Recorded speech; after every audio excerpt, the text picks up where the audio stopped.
मैं काफ़ी स्पॉन्टेनियस रहा हूँ लाइफ में। जब मेरे को कुछ चीज़ में इंटरेस्ट नहीं होता तो आई लीव दैट। मेरा एडमिशन होता है सैनिक स्कूल में, तो इन माई 10th class I left that school. उसके बाद again I switched, again switched, फिर देन अगेन आई स्विच्ड। कहानी बड़ी अच्छी है स्विच वाली। हाँ,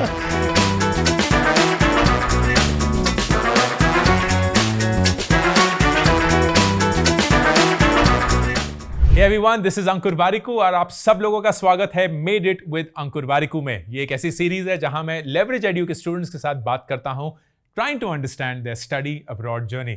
उन्होंने कैसे डिसीजन लिया इस देश को छोड़ने का, एक नए देश जाने का, वहां एक नया कोर्स करने का and changing their life once and for all.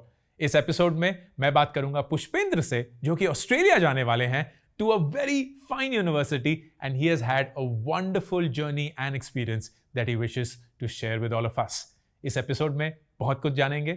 Welcome to Made It with Ankur Warikoo, Pushpendra. Thank you. Congratulations firstly, Macquarie, बहुत बढ़िया university. Thank you and so much. have you ever been to Australia इससे पहले? No, never before.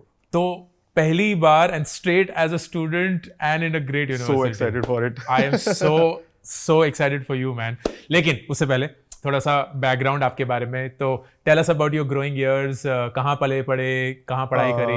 मेरा background काफ़ी diverse रहा है। हाँ, suddenly life took a turn और उसके बाद मेरा एडमिशन होता है सैनिक स्कूल में। ओके। सैनिक स्कूल जो कि बहुत पॉपुलर है फॉर आर्मी और डिसिप्लिन जिनको या उसमें जाने के लिए।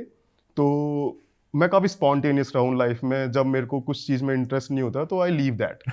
तो इन माई 10th class I left that school और उसके बाद मैं वापस दिल्ली आ गया टू माई पेरेंट्स हाउस और फिर I joined school again, I took the science stream. उसके बाद अगेन आई स्विच्ड और फिर I took BA in political science honours. उसके बाद हुआ ऐसा कि मैंने सोचा कि यूपीएससी ट्राई करते हैं, तो for that I took political science honours because it will be covering my optional subject in UPSC preparation. Again switched. Interest lose हो गया बीच में। हाँ। अच्छा। तो फिर आई प्लान कि वैसे नहीं तो to work in NGO you can have a direct impact to this underprivileged children. तो उसके बाद जब मैं I was working in an NGO as a program manager, तो उसके बाद आई डिसाइडेड सडनली कि मेरा कैरियर थोड़ा प्रोग्रेस नहीं हो रहा था। तो उसके बाद आई डिसाइडेड कि चलो let's try to study abroad. और मैंने अपने ऑप्शन एक्सप्लोर करे। I did my own research कि कौन सा ऑप्शन सही रहेगा टू स्टडी इन इंडिया और to study abroad. Then I realise after having all the options open for me कि it would be better for me to explore a new culture diversity and then I choose this Macquarie university. And आपकी family में कौन कौन है? एक मेरा मतलब Elder brother है। अच्छा। He is working in Vistara airlines. He is married. भाभी इज ऑल्सो वर्किंग। और मेरी सिस्टर है और वो भी मैरिड है। I am the youngest one, तो मेरे को वो एक कोजी एनवायरनमेंट, इस वजह से मैं काफ़ी मतलब living on the edge kind of person हूँ। मैं बहुत स्पॉन्टेनियस रहता हूँ और मेरी फैमिली हर चीज में मेरे को हर एक चीज में सपोर्ट करती है, चाहे कुछ भी हो। That is so impressive. चाहे कैसे भी। And आपसे पहले कोई भी आपकी फैमिली में बाहर गया पढ़ने के लिए? I am the first in the family. Wow. It's kind of special. That is very special. Yeah. तो पहला रिएक्शन क्या था मॉम डैड का या बड़े भैया का और बहन पहला का? Reaction was very emotional. अभी तक जब मैं प्रोसेस में इन्वॉल्व था तो डाइसी सा रहता था कि होगा कि नहीं होगा, क्या होगा आगे। तो जब पता चला सडनली कि वीजा आ गया है, नाउ इसको जाना ही पड़ेगा, तो it was very emotional moment. तो आई कैन इमेजिन। बिल्कुल ये सीन्स मेरे दिमाग में भी बिल्कुल अच्छे से बसे हुए हैं। How did you first science से पॉलिटिकल साइंस जाना, जो कि साइंस से कहीं नहीं है, सिर्फ वर्ड है। और फिर उसके बाद आपने मास्टर्स भी करी है क्या? हाँ, मैंने मास्टर्स भी करी है from distance learning because I was working in N. और वो किस में करी है आपने? पॉलिटिकल साइंस में करी है। तो आप ऑलरेडी एक मास्टर्स हैं। हाँ, and you did that along with your work. या इट वाज डिस्टेंस। ब्रिलियंट। तो और फिर उसके बाद आपने डिसाइड किया कि मैं बाहर जाना चाहता हूँ। हाँ, लेकिन अब आप मास्टर्स जा रहे हैं इन डेटा या क्योंकि जो फ्यूचर है, हाँ, future everything is in the data. बिल्कुल सब कुछ डेटा में है। Data is a gold mine. So I want to tap it. I want to tap this opportunity, and 5 year, 10 year down the line, there will be a huge market searching for this data scientist, business analytical जो skill रखता हो. बिल्कुल. तो उसके लिए I want to tap that. तो मेरा career progression basically अभी उसी direction में जाएगा. So डर लग रहा है कि completely नई फील्ड, नया देश, सब कुछ की ये मेरे साथ हमेशा हुआ है. तब तो आदत अब सी तो हो गई आदत सी है. हो गई है कि पहले चेंज करा, फिर से चेंज करा, तो डर तो होता ही है. डर होता है कि व्हाट इफ की नहीं हो पाया.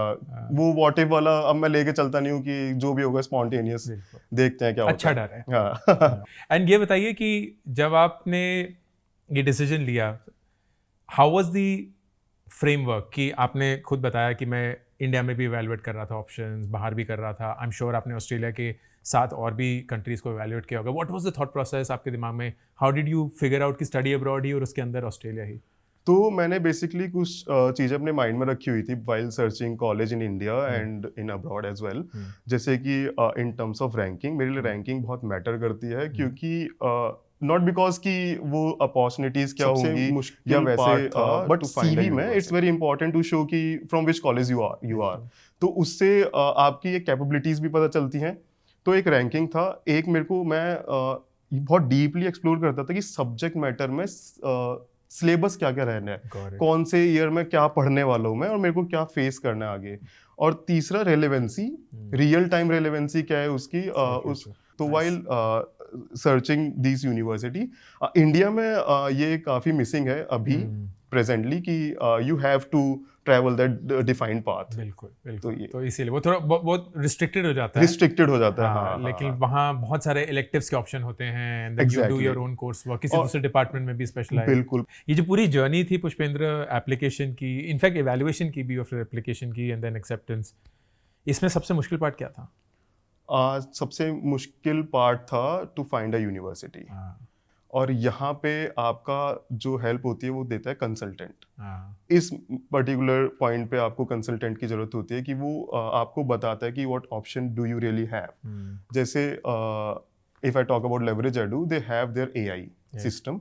वहाँ पे you have to put your information, you have to put what you like और नॉट, और वो एआई सिस्टम अपने आप ऑटोमेटिकली जनरेट करता है according to your profile, according to what you like, और उसके बेसिस पे आपको कॉलेज देता है. तो फिर उस कॉलेज में सारी इंफॉर्मेशन होती है इन ब्रीफ कि रैंकिंग क्या है, क्या क्या आप फेस करने वाले हो, वो सब्जेक्ट्स क्या हैं. तो वहाँ पे ये वाला सबसे डिफिकल्ट पाथ होता है, और यहीं पे ही स्टूडेंट को हेल्प चाहिए होती है. तो वो जो जब ये वाली हेल्प हो जाती है तो एवरीथिंग बिकम्स स्ट्रीमलाइन. या आई अंडरस्टैंड. एंड कोई ऐसा एस्पेक्ट जो आपको लगता था बहुत मुश्किल होगा लेकिन it turned out to be much easier या सिंपल? मेरे को लगता था फाइनेंसेस. वो कैसे अरेंज किया आपने, बताइए. फाइनेंसेस जैसे अगर आपकी यूनिवर्सिटी की रैंकिंग अच्छी होगी तो बैंक जो है अपनी एक यूनिवर्सिटी की रैंकिंग रखता है अपने पास. उनकी रैंकिंग सिस्टम होता है AAA, AA करके कुछ. हाँ, बिल्कुल. तो वो जब रैंकिंग अगर आपकी यूनिवर्सिटी की अच्छी होगी तो you will easily get the loan. तो मैंने अपना पर्सनल एजुकेशन लिया हुआ है.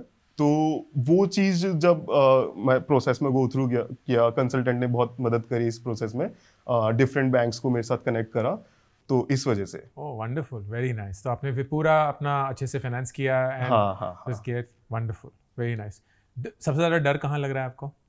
समथिंग दैट इज अनप्रेडिक्टेबल या फ्यूचर के बारे में? अभी तक मैं अपनी फैमिली के साथ ही रहा हूँ हमेशा. तो टू लीव देम वो काफ़ी इमोशनल हो जाता हूँ मैं. अभी बताते हुए भी इमोशनल हो जाऊँगा, क्योंकि वो बीइंग द यंगेस्ट किड, हमेशा वो हंसी मजाक फैमिली में करते रहना, और suddenly I have to leave them. तो काफ़ी मेरे को लगता है कि ये पार्ट थोड़ा टफ है. क्या आप अकेले जा रहे हैं कि कोई और आपके साथ होगा, जाना माना या पहचान का? मेरा फ्रेंड है जो मेरे साथ जा रहा है. Actually we both plan to, या हमने दोनों same university with the same course. तो ये थोड़ा ईज कर देता प्रोसेस, वो जो फैमिली को लीव करने वाली बात होती है. इस पूरे प्रोसेस में Pushpendra, at what point of time did you realize, जैसे आपने बताया कि कॉलेज सेलेक्ट करना या इंस्टीट्यूशन सेलेक्ट करना, what point of time did you realize कि कंसल्टेंट जरूरी होगा and then choosing Leverage Edu against every other option that you may have had? Consultant की भी एक अच्छी स्टोरी है। मैं ना मतलब इट्स माई नेचर कि कुछ भी करता हूँ ना उससे पहले बहुत एक्सटेंसिव रिसर्च करता हूँ, क्योंकि मेरे को पता है कि जो चीज़ मेरे को पसंद नहीं होगी आई लीव इट। अच्छा, जैसे मैंने अभी तक करा, तो मैं पहले बहुत एक्सटेंसिवली रिसर्च करता हूँ। तो काफ़ी कंसल्टेंट को रिसर्च करने के बाद मेरे को पर्सनली लगा कि प्रोफेशनल होना चाहिए। तो उसमें I seeked help from Leverage Edu, और जो हेल्प चाहिए होती है वो बिल्कुल बिगनिंग में चाहिए होती है, क्योंकि यू वर डिसाइडिंग कि कौन सी यूनिवर्सिटी आपके लिए बेस्ट रहेगी, और वहीं पे कंसल्टेंट आ जाता है।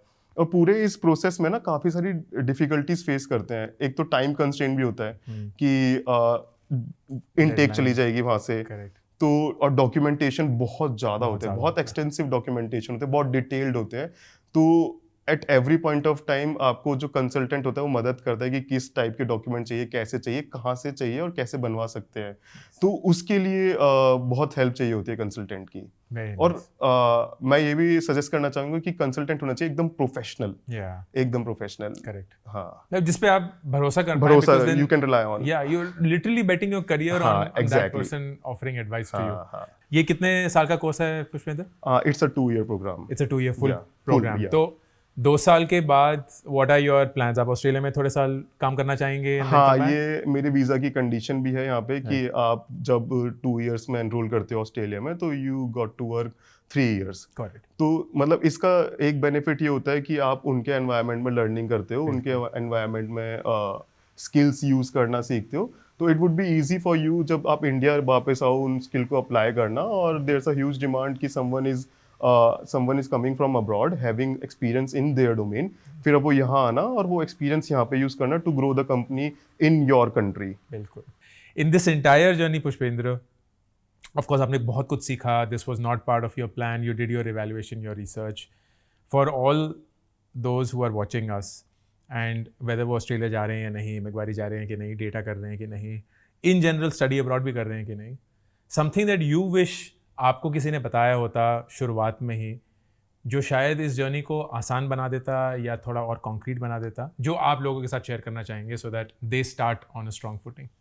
मेरे को लगता है कि universe has a plan for everyone.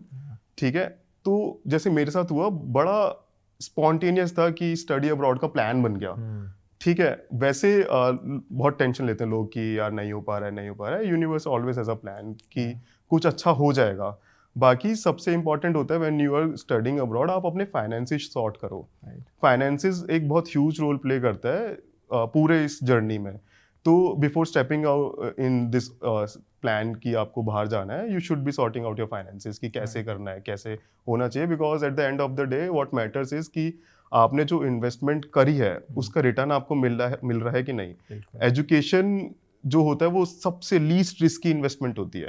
क्योंकि जब आप अपने आप पे इन्वेस्ट करते हो तो you will definitely get the returns. Right, absolutely, that's such brilliant advice, I love that. मतलब आपने मेरी मुंह की बात छीन ली, because it's genuinely the finest way to go. ये डेकेड इतना इंपॉर्टेंट है and I am so glad that you are taking a bet on yourself, क्योंकि सबसे बड़ा अगर रिस्क लेना ही है जिंदगी में तो खुद के ऊपर ही ले लो। Exactly. उससे अच्छा इन्वेस्टमेंट हम क्या कर सकते हैं? And you taking that risk. All the best Pushpendra.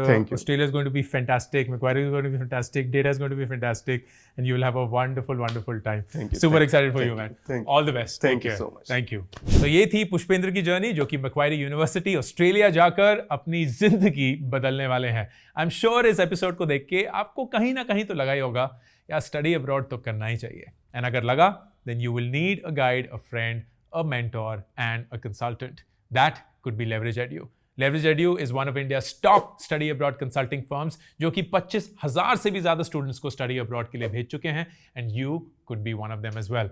अगर आप अपनी स्टडी अब्रॉड जर्नी शुरू करना चाहते हैं, then please do connect with Leverage Edu, and do not forget to subscribe to this channel so that you will be notified of all other videos coming up.